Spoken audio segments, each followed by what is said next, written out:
Guys, आज की horror story काफी इंटरेस्टिंग है क्योंकि आज की हॉरर स्टोरी में काफी सारे ट्विस्ट एंड टर्न्स हैं। दरअसल आज की हॉरर स्टोरी एक लड़के की है। एक लड़का जिसका नाम डेविड था। डेविड अपने काम के सिलसिले में फिलीपींस जा रहा था और हर बार जब भी एक इंसान अपने घर वाले स्टेट से बाहर जाता है तो उसे ऐसा फील होता है कि काम के साथ साथ घूमना भी हो जाएगा। और यही डेविड को भी लगा था। वो वहाँ के बारे में कुछ जानता नहीं था, इसलिए और ज्यादा एक्साइटेड था उस जगह को एक्सप्लोर करने के लिए। लेकिन इस कहानी में उसके साथ कुछ ऐसा हुआ, कुछ ऐसा मिस्टीरियस क्रीपी हुआ जिसे जानने के बाद शायद आप अनजान शहर में जाना ही बंद कर दो।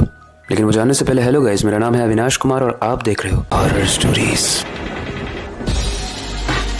फिलीपींस पहुंचते ही डेविड सबसे पहले अपना काम शुरू करता है और अपना काम काफी तीव्रता से करता है, इसलिए ताकि जो बचा समय रहे उसमें वो वहां पर एंजॉय कर पाए, मजे ले पाए। काम करते करते रात के 8 बज जाते हैं, जिसके बाद घर जाने के लिए वो एक टैक्सी पकड़ता है और उस टैक्सी से वो वहां पर जाता है जहां पर वो स्टे कर रहा था। पर बीच रास्ते में उसे एक ऐसी बिल्डिंग दिखती है जो काफी ज्यादा अट्रैक्टिव, सुंदर और उसे क्यूरियोसिटी से भर देती है। वो कैब के ड्राइवर से पूछता है, भैया ये बिल्डिंग क्या है, इसकी क्या स्टोरी है, इतनी सुंदर क्यों है? ड्राइवर थोड़ा हिचकिचाते हुए बोलता है, साहब ये मनीला फिल्म सेंटर है और यहाँ हमारे देश के कल्चर और हिस्ट्री के प्रोग्राम्स होते हैं और यहाँ पर जो प्रोग्राम्स होते हैं वो लोगों को दिखाए जाते हैं। लेकिन यहाँ पे एक म्यूजियम भी है। जब ड्राइवर ने म्यूजियम बोला ना तो उसकी आवाज में मतलब एक अजीब तरीके की सस्पेंस थी। ये सुनने के बाद डेविड काफी क्यूरियस हो जाता है। डेविड इतना ज्यादा क्यूरियस हो जाता है कि वो कैब वाले को बोलता है, आप कार यहाँ पे रोको।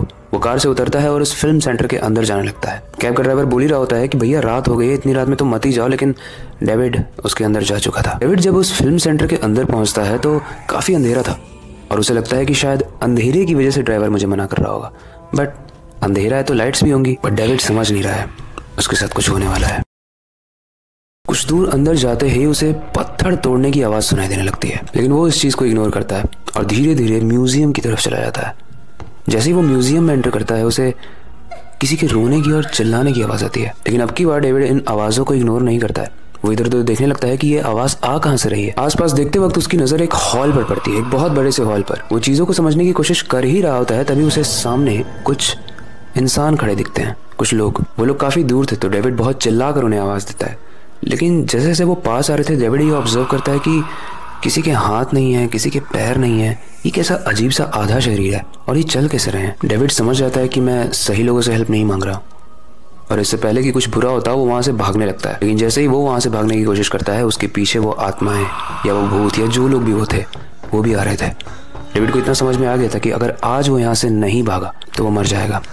किसी तरीके से बहुत तेजी से भागते हुए वो बाहर पहुंच जाता है और जल्दी से वो अपनी टैक्सी में बैठ जाता है। अब ड्राइवर थोड़ा चेंज सा लग रहा था, मतलब उसकी शक्ल जो थी वो थोड़ी सी ब्लूइश टाइप की लग रही थी। हालांकि ये टेस्ट करने के लिए कि कहीं ये उन्हीं इंसानों में से तो नहीं है। वो कुछ क्वेश्चंस करता है कि भैया आपको पता है ना हम लोग कहाँ से हैं, कहाँ? तो हर चीज का आंसर वो ड्राइवर एकदम परफेक्ट देता है, जिसकी वजह से यहाँ जो हुआ वो हो रहा है। ड्राइवर कहता है कि आप यहाँ पर पहली बार आए हो और आप जब इस कार से उतर रहे थे तो मैंने आपको काफी चिल्ला कर कहा था कि ये जगह हॉन्टेड है, अंदर मत जाओ, लेकिन आपने मेरी बात नहीं सुनी और आप अंदर चले गए। डेविड पूछता है लेकिन ये हॉन्टेड है क्यों? ड्राइवर बताता है कि अक्टूबर 1981 में ये फिल्म सेंटर बन रहा था और बिजनेसमैन चाहते थे कि ये फिल्म सेंटर बहुत जल्दी बनकर तैयार हो। इस चक्कर में मजदूरों की नींद पूरी नहीं हो रही थी। इनफैक्ट उन्हें खाने के लिए भी इनफ टाइम नहीं दिया जाता था, जिसकी वजह से वो आधी एक रोटी ही खा पाते थे, वो भी पूरे दिन में। और 7 नवंबर 1981 में जब इस बिल्डिंग के बेसमेंट को परफेक्ट तरीके से तैयार किया जा रहा था सीमेंट लगाकर, तो ऊपर की रूफ एकदम से गिर जाती है और सारे मजदूरों की मौत हो जाती है। उसमें से बहुत सारे ऐसे मजदूर थे जो जिंदा थे,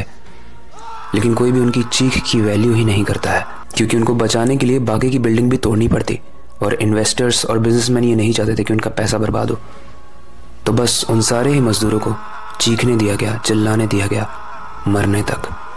और ऐसा माना जाता है कि वो जो मजदूर मरे थे उनमें से किसी का हाथ कट गया था, किसी का पैर कट गया था। तो वैसे ही लोग इस हॉन्टेड बिल्डिंग में दिखाई देते हैं और डेविड सर आपको भी ऐसे ही लोग दिखे होंगे। लेकिन एक और चीज़ है जो मानी जाती है, कुछ लोग ड्राइवर भी बन जाते हैं जो रात में आपको इस बिल्डिंग के सामने लेके आते हैं। डेविड ये सुनकर बहुत तेजी से डर जाता है और ड्राइवर की तरफ देखता है। लेकिन स्ट्रेंज बात यह थी कि ड्राइवर पीछे तो मुड़ रहा था, लेकिन उसकी गर्दन एकदम से पीछे मुड़ गई। उसके बाद डेविड का कुछ नहीं पता चला। गाइज, आई डोंट नो कि ये स्टोरी में कितनी सच्चाई है, बट थोड़ी सच्चाई तो है कि जो इंसान गरीब होता है, जो इंसान मजदूर होता है, जो इंसान बहुत लोअर लेवल का होता है, उसकी अमीर इंसान वैल्यू नहीं करते। उनके लिए वो बस चींटी और कीड़े मकोड़े की तरह होते हैं। और यही रीज़न है कि जब वो जीते हुए अपना हक नहीं मांग पाते हैं तो मरने के बाद मांगते हैं। और शायद यही रीज़न है कि मनीना फिल्म सेंटर जो फिलीपींस का है, आज भी वो हॉन्टेड है। आज लोग वहाँ पर एक्सपीरियंस तो करने जाते हैं, लेकिन बहुत कम ही लोग हैं जो उस म्यूज़ियम में जाते हैं, क्योंकि वहाँ पर बोर्ड्स लगे हुए हैं कि वहाँ एंट्री अपने रिस्क पर करें। बल्कि आप जाना चाहोगे इस वीडियो को एक्सप्लोर करने के लिए? मुझे कमेंट सेक्शन में ज़रूर बताना, और इस वीडियो से रिलेटेड कोई भी फीडबैक हो उसे भी आप कमेंट सेक्शन में बता सकते हो। वेल, वक्त आ चुका है इस वीडियो को एंड करने का और नई वीडियो पर काम शुरू करने का। वेल, मेरे स्क्रीन पर भी है भी